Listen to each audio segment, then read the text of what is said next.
Hello guys, welcome back. My name is Sangeeta Mehta and you're watching my channel, My English Magazine. Today I explain to you types of clause. Clause के प्रकार, ये कितने प्रकार के हैं. First of all, जो the clause are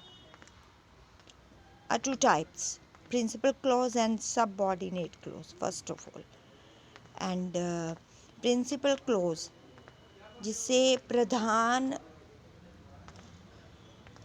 उपवाक्य भी कहते हैं हिंदी में.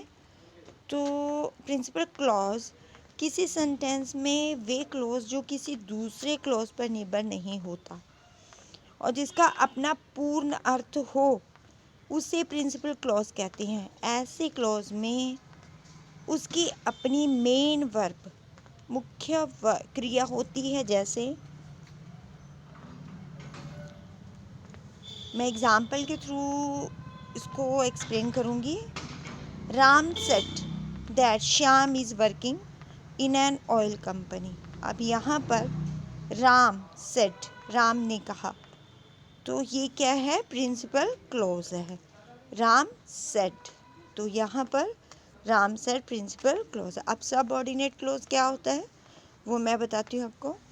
किसी सेंटेंस में वे क्लॉज जिसका अपना पूर्ण अर्थ नहीं होता. प्रिंसिपल क्लॉज का अपना पूर्ण अर्थ होता है लेकिन सबऑर्डिनेट क्लॉज का अपना पूर्ण अर्थ नहीं होता और जो किसी दूसरे क्लॉज पर निर्भर होता है. और तो ऐसे क्लॉज को सबऑर्डिनेट क्लॉज कहते हैं.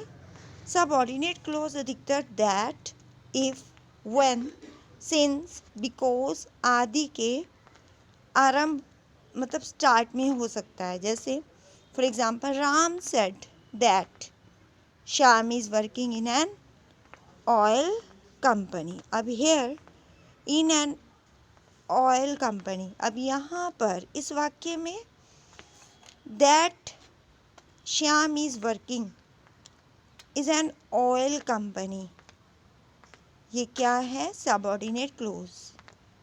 तो सबऑर्डिनेट क्लॉज के आगे कितने पार्ट्स हैं वो मैं आपको बताती हूँ.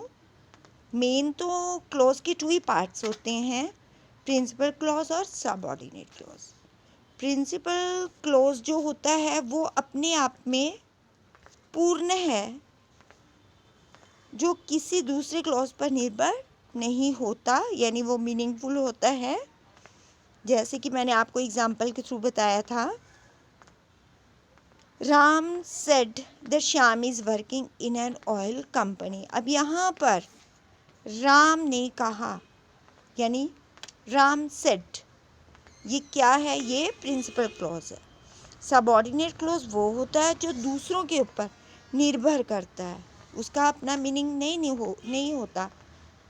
तो उसके लिए एग्जाम्पल है, जैसे राम. अब वर्ड्स भी उसमें यूज़ किए जाते हैं, कुछ शब्द भी सबऑर्डिनेट क्लॉज अधिकतर that, if, when, since, because आदि के आरंभ से ही होता है. राम सेड, अब ये यहाँ से तो राम सेड क्या है? वो तो मेन क्लॉज आ गया, प्रिंसिपल क्लॉज आ गया. अब यहाँ से स्टार्ट होगा आपका दैट. अब यहाँ दैट लगा है ना, that Shyam is working in an oil company. तो that Shyam is working in an oil company, this is a subordinate clause. अब सबऑर्डिनेट क्लॉज के आगे 3 एग्जाम्पल्स हैं: noun clause, adjective clause, adverb clause. What is the noun clause? ये subordinate clause जो है, जो noun की तरह काम करता है, उसे नाउन क्लॉज कहते हैं. जैसे एग्जाम्पल के थ्रू मैं आपको बताती हूँ. Tell me who left the bag in the class. अब यहाँ पर नाउन क्लॉज है. Tell me who left the bag in the class, this is a, मुझे बताओ कि किसने क्लास में अपना पेन छोड़ा. एडजेक्टिव क्लॉज क्या होता है? एडजेक्टिव क्लॉज ये सबऑर्डिनेट क्लॉज जो एडजेक्टिव क्लॉज की तरह कार्य करता है, अर्थात एक क्लॉज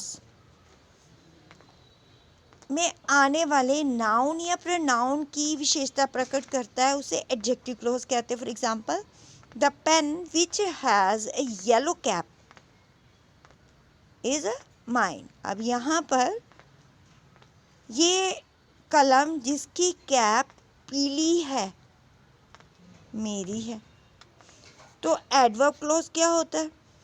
एडवर्ब क्लोज ये सबऑर्डिनेट क्लोज अमिश्रित यानी जो एडवर्ब की तरह कार्य करता है उसे क्लोज किसी दूसरे क्लोज में आने वाले वर्ब की विशेषता प्रकट करता है उसे एडवर्ब क्लोज कहते हैं। For example, he may come wherever he went.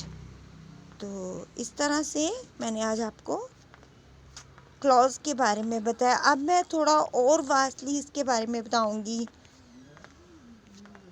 आपको धीरे धीरे, जिससे कि आपको कोई प्रॉब्लम ना हो और आपको आसानी लगे। Thank you very much. You are watching my channel, my English magazine, and you are also watching my magazine, my English magazine, which is on Google, and my blog, my English magazine. Thank you very much.